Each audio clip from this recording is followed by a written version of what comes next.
I think that which does not kill Bitcoin makes it stronger. I think that Bitcoin is an extraordinarily disruptive, beneficial technology to the entire energy industry. And as I studied it, it became clear to me that it's the highest value use of intermittent energy. It's the highest value use of renewable energy. It's the highest value use of wasted or stranded energy.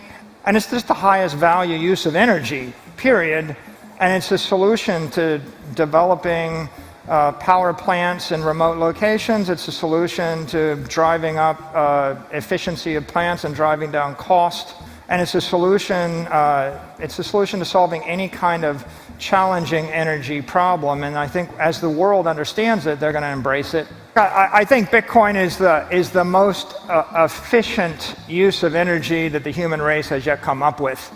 I looked at the annual report of Google, and Google puts about $170 or $180 billion of energy into their business to create $1.8 trillion of an asset.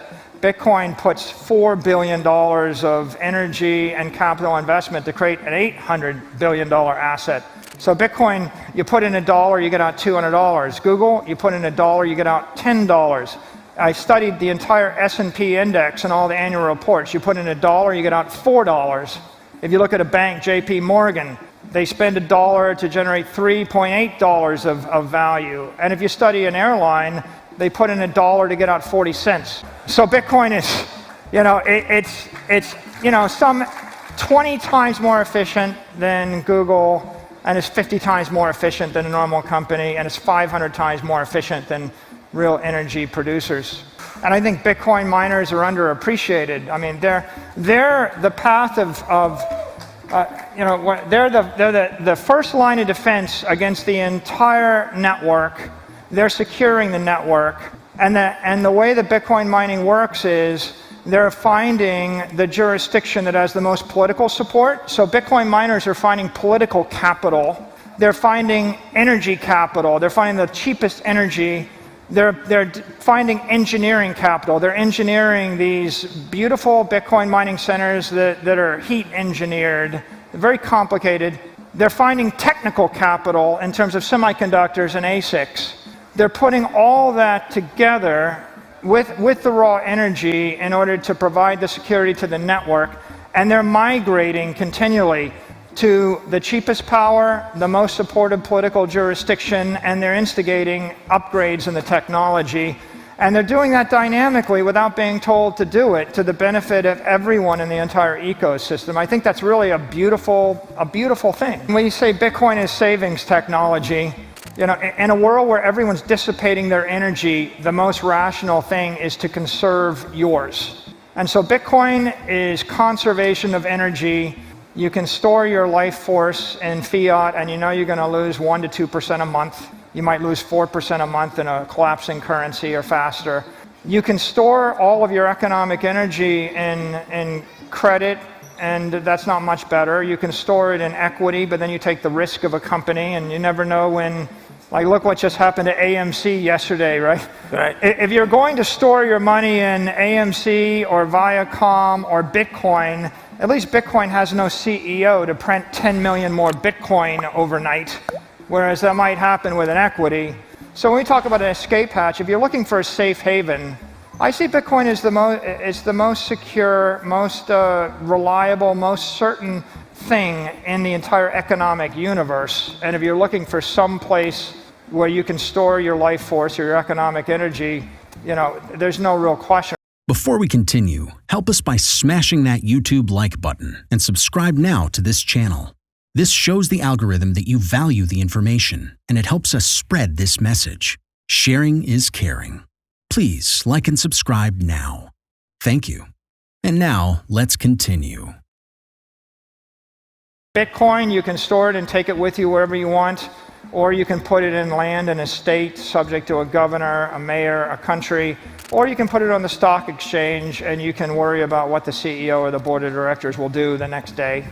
I think that if you're comfortable in your environment, if you have plenty of wealth and you're in a comfortable situation, then it's in your best interest just to assume that things will go on the way they are, and you can't imagine a change in the underlying physical circumstances of your environment. You know, like if the ship is sinking and you know the ship is sinking, then you become enamored with the lifeboat.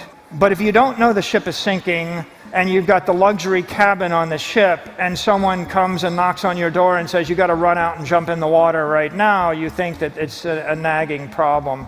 So to appreciate Bitcoin, you got to put in the work, but you have to have the motivation. And I think that some people put in a lot of work, learned it and understood it, and then of course they're very passionate about it. Others, they have the motivation, but they haven't put in the work.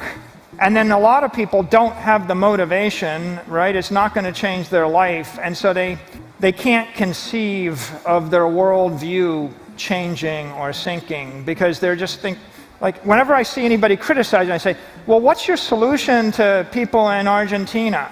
Right? It's like when you're in New York and Manhattan and you're in a cocktail party and then you're criticizing this. Like, what are you saying to everybody else in Africa or South America or Asia or Venezuela? What is your solution to them? I think that Bitcoin critics, as a general rule, they all fall in this category.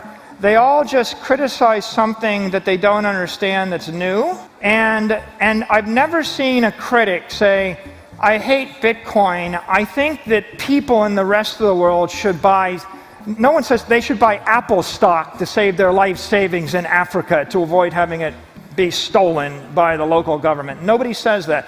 So if you don't give a constructive solution to the problem, then you're just reflexively rejecting a new thing. I see a world where 8 billion people have a mobile device and they have a digital wallet and they have a digital currency like a dollar or a euro, and then they have a digital asset, Bitcoin. And Bitcoin links together 8 billion people, links together 100 million companies. It synchronizes the world across political jurisdiction, and it returns rationality to the entire financial system, and it returns freedom and property rights to the human race. What to do in such a situation? Inform yourself and keep your financial education strong. We from the Compact Group offer our loyal subscribers a free educational portal with first-hand monetary, financial, and economic knowledge. Enter our invite-only Insider Club by clicking the link below. You will get access to first-class information far earlier than the rest. We have prepared a special deal for all our members where you can access a giant pool of Robert Kiyosaki's financial wisdom for just $1. To find out more, simply click the link below and join our Insider Club absolutely free. But there is more you can and should do. Build up several streams of income. More and more people realize that they have to take their future in their own hands, but they don't know how and where to start. We from Compact offer our Insider Club members unique opportunities. Strengthen your financial muscle and get the edge. Click the link below. Become part of our free Insider Club. No financial obligations. But there's one important thing you have to know. You have to become active. So do it now. Become active and see you on the other side.